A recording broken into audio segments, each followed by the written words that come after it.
I have too much friends. There are many milks in the fridge. Can you lend me little bird please? ታዲያ ሁሉ አረፍተ ነገር ስህተት ከሆነ ትክክለኛውን አረፍተ ነገር እንዴት ነው መጻፍ የምንችለው? እዚህ ጋር የተጠቀምኳቸው በቀለም ለየት ያሉት ቃሎች ምን ይባላሉ? እነዚህን ሁሉ አብረን እንመለከታለን ዛሬ። በትክክል የምንጠቀማቸው የትኞቹ ናቸው? ስማቸውስ ምን ይባላል የሚለውን እንመለከታለን። እዚህ ጋር እንግዲህ በቀለም ለየት ብለው የተጠቀምናቸው ቃሎች ኳንቲፋየርስ ይባላሉ ወይም ደግሞ መጠን ጠቋሚ ቃሎች እንላቸዋለን። እነዚህ መጠን ጠቋሚ ቃሎች ታዲያ በእንግሊዘኛና በአማርኛ አጠቃቀማቸው ትንሽ ለየት ይላል። በአማርኛ በጣም ብዙ ብር አለኝ ወይም በጣም ብዙ ውሃ ጠጣው ብትሉ ያስኬዳል። እንግሊዘኛ ላይ እያንዳንዱ ቃል ስፔሲፊክ የሆነ የተለየ የሆነ አጠቃቀም አለው። እነዚህን ሁለቱን ለየት ያደረጋቸው ህግ ደግሞ ካውንተብል ኤንድ አንካውንተብል ክራይቴሪያ ምንለው ነው። የሚቆጠር ወይም ደግሞ የማይቆጠሩ ስሞች አሉ። ስለዚህ የሚቆጠሩ ሲሆኑ ምን እንጠቀማለን? የማይቆጠሩ ሲሆኑ ምን እንጠቀማለን? አጠቃቀማቸው ደግሞ የተለያየ ይሆናል። ለምንድን ነው ይሄ የሚሆነው? አብረን እንመለከታለን። ይሄ ሃፒ እንግሊሽ ነው። እኔ ሰብለ ነኝ። አብራችሁን ቆዩ።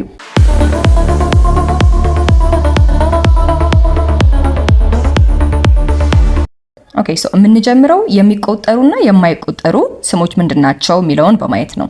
የሚቆጠሩ ስንል 1 2 ብለን በቁጥር ማስቀመጥ እንችላለን ማለት ነው። ብዙ ሊሆን ይችላል፣ ትንሽ ሊሆን ይችላል፣ ግን መቁጠር የምንችለው ነገር ከሆነ ካውንተብል እንለዋለን።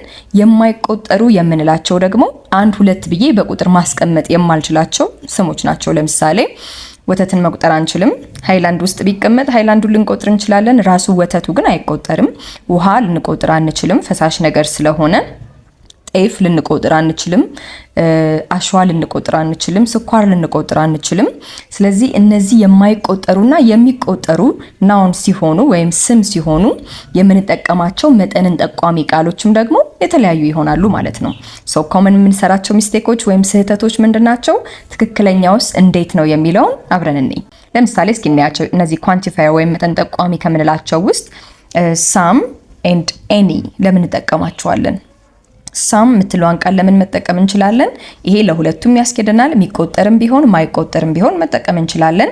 የተወሰነ ነገር ሲኖረን በምንፈልገው ነገር ላይ ሳም የሚለውን ቃል መጠቀም እንችላለን። ለምሳሌ I have some friends. There is some milk. So I have some friends ስል ጓደኞቼ ሊቆጠሩ የሚችሉ ናቸው።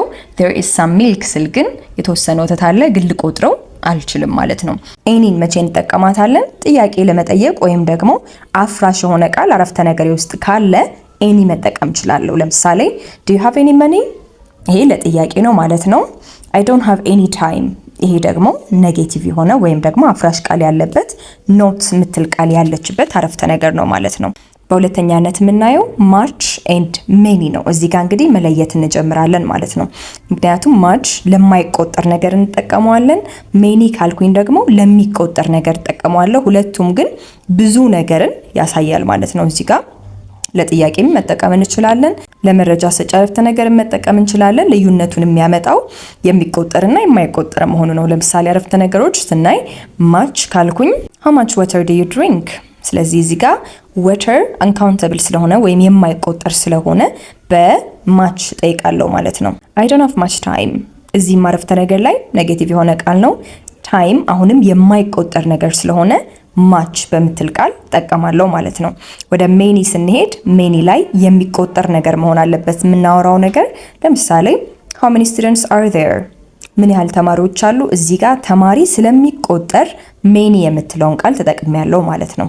በሁለተኛ she has many books። እዚህ ጋርም አሁንም የሚቆጠር ስለሆነ መጽሐፍ አሁንም ሜኒ ብዬ መጠቀም እችላለሁ ማለት ነው። በዚህ ጊዜ ብዛትን ለማሳየት ተጠቀምበታለሁ ወይም ደግሞ ጥያቄ ለመጠየቅ ተጠቀምበታለሁ። በሶስተኛነት የምናየው a lot of እና lots of የምትልናት እዚህ ጋር በጣም ኮመንሊ የምናገኛቸው የምንጠቀማቸው ብዛትን ጠቋሚ ቃሎች ናቸው እነዚህ። በዚህ ጊዜ የሚቆጠርም የማይቆጠርም ቢሆን መጠቀም እንችላለን። ለምሳሌ I have a lot of homework። homework የሚቆጠር ነገር አይደለም። ስለዚህ a lot of ብዬ መጥቀስ እችላለሁ በዚህ ጊዜ። There are lots of people here። there are lots of people here. people የሚቆጠር ነው፣ ህዝብ ይቆጠራል። ነገር ግን ብዛቱን በደንብ ብዙ የሆነ እንዳለ ለመግለጽ ስፈልግ በlots of ተጠቅም ያለው ማለት ነው። a lot of እና lots of ያን ያህል ልዩነት የላቸውም። ፎርማል እና ኢንፎርማል መሆናቸው ነው ትንሽ ለየት የሚያደርጋቸው። lots of ብዙ ጊዜ የምንጠቀምበት ኢንፎርማል የሆነ ብዛትን መግለጫ ቃል ነው። a lot of ስንል ትንሽ ወደ ፎርማል ይሄዳል።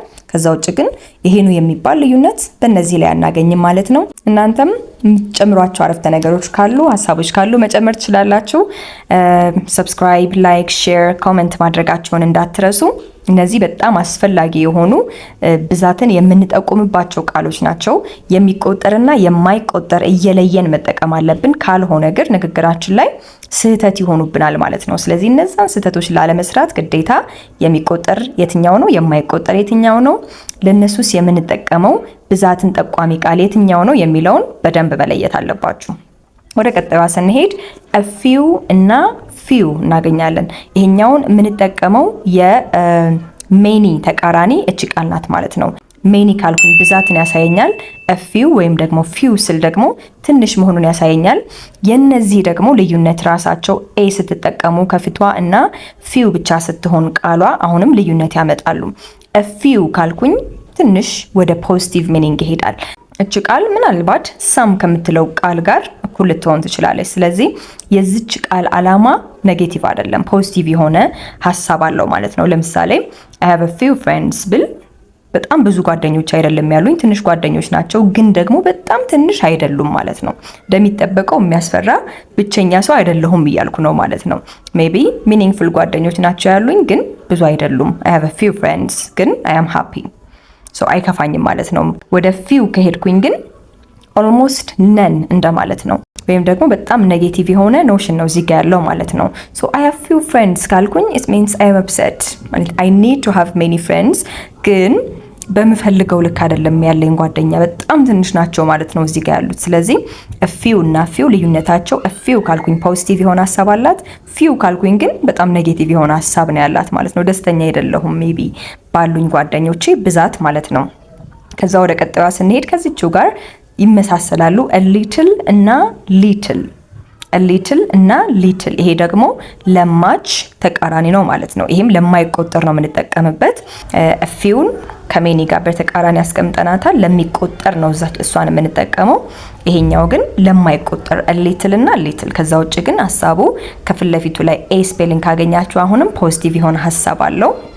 for example I have a little money I have a little money ስለዚህ አለኝ በጣም እንደሚጠበቀው ብዙ ላይሆን ይችላል፣ ግን አለኝ በቂ ነው፣ ደስተኛ ነኝ ማለት ነው።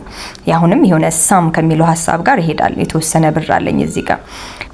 ሊትል ካልኩኝ ግን ኦልሞስት ነን የምፈልገውን ያህል እንኳን አይደለም ያለኝ ማለት ነው። I have little money እኔ ከምፈልገው አንፃር እንኳን የምፈልገውን ያህል አይሆንም። ስለዚህ ይሄ ኔጌቲቭ የሆነ ሐሳብ አለው ማለት ነው። የሁለቱ ልዩነት ይሄ ነው። a ከተጨመረችባት somehow ፖዚቲቭ የሆነ ሚኒንግ አለው።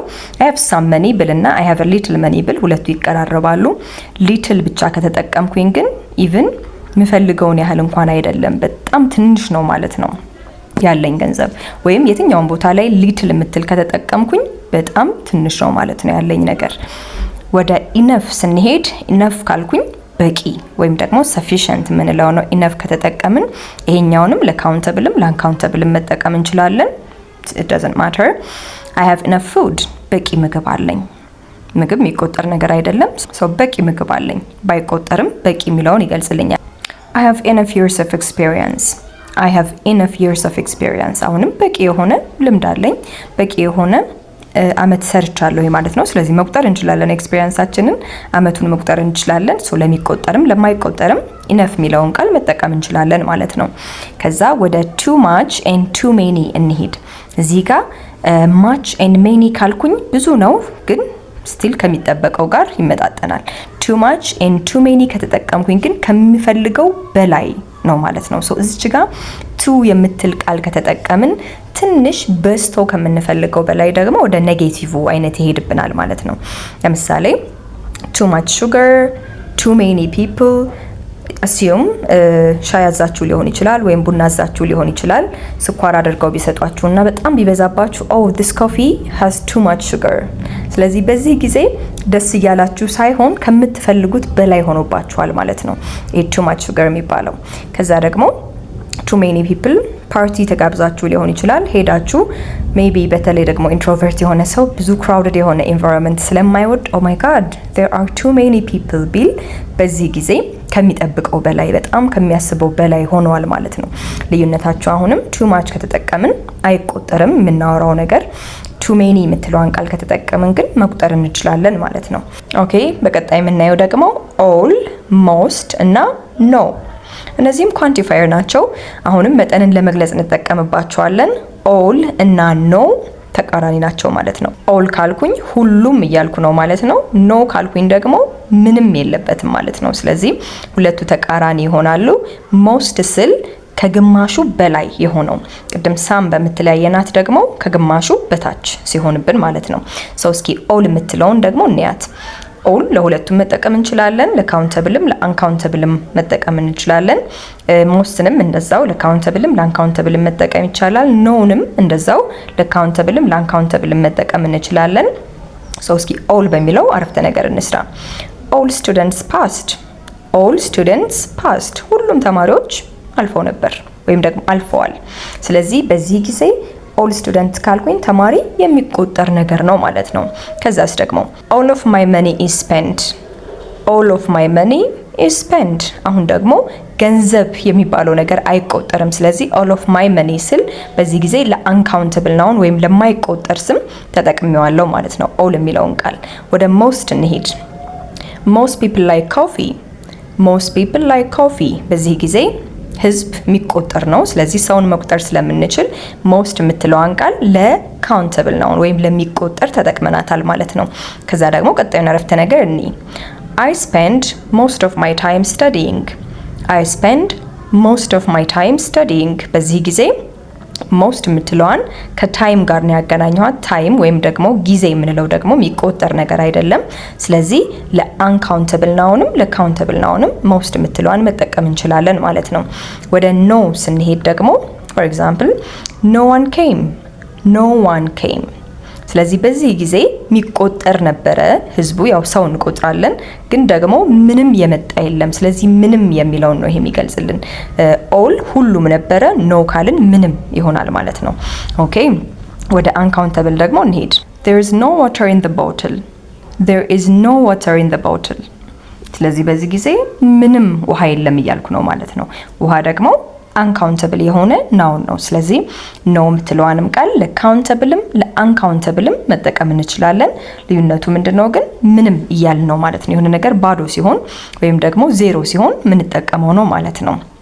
ከዛ ደግሞ በመጨረሻ ቁጥሮች ሁሉ ደግሞ እንደ ኳንቲፋየር ሆነው ያገለግላሉ። ከዜሮ ጀምሮ ምናልባት ደግሞ ኔጌቲቭን ብንሄድ ወደ ፖዚቲቭም ነምበሮች ብንሄድ ሁሉም ቁጥሮች እንደ ኳንቲፋየር ያገለግሉናል። ግን ቁጥሮች በሙሉ ኳንቲፋየር ከሆኑ ግዴታ ለሚቆጠር ነገር ነው የምንጠቀማቸው ማለት ነው። so for example I have 5 friends ካልኩኝ 5 ሰው obviously መቆጠር የሚችል ስለሆነ ነው የቆጠርኩት። ስለዚህ 5 ጓደኞች አሉኝ። ክላስሜቶች 26 ነበሩ 27 ነበሩ። እነዚህ ሁሉ ይሄን እድሜ ስንናገር 15 አመቴ ነው 25 አመቴ ነው። እነዚህ ሁሉ ያው የትኛውንም ቁጥር ጠቅሳችሁ የምትናገሩት ነገር በሙሉ እንደ ኳንቲፋየር ወይም ደግሞ መጠንን ጠቋሚ ቃል ተጠቅማችሁታል ማለት ነው። ሰው ሁሉም ቁጥሮች ኳንቲፋየሮች ወይም መጠን ጠቋሚ ናቸው። ለሚቆጠር ነገር እንጠቀማቸዋለን እንጂ so I think summarize ለማድረግ ወይም generalize ለማድረግ ያህል ከነዚህ ሁሉ አብዛኞቹ ለሚቆጠር እና ለማይቆጠር ለሁለቱም የምንጠቀማቸው ናቸው። ነገር ግን ሁለቱ ለሚቆጠር ብቻ እንጠቀማቸዋለን፣ ሁለቱ ደግሞ ለማይቆጠር ብቻ እንጠቀማቸዋለን። ከነዚህ ውስጥ much እና little ለማይቆጠሩ እንጠቀማቸዋለን።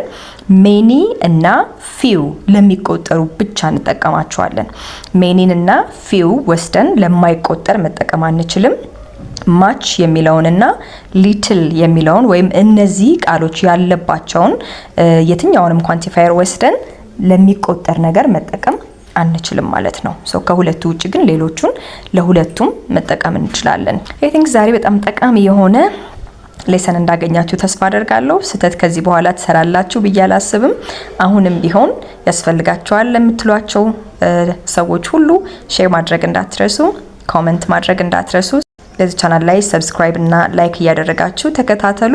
በተጨማሪም ደግሞ ኦንላይን ክላስ መማር የምትፈልጉ የትኛውም ሀገር ላይ ያላችሁ ሰዎች፣ የትኛውም ሁኔታ ላይ ያላችሁ ሰዎች መደወል ትችላላችሁ። ስክሪኑ ላይ በምትመለከቱት ስልክ እናንተን ለማስተናገድ ሁልጊዜ ዝግጁ ሆኜ እጠብቃችኋለሁኝ። በሚቀጥለው ቪዲዮ እስከማገኛችሁ ድረስ መልካሙን ሁሉ እመኝላችኋለሁ። ሰላም ሁኑልኝ።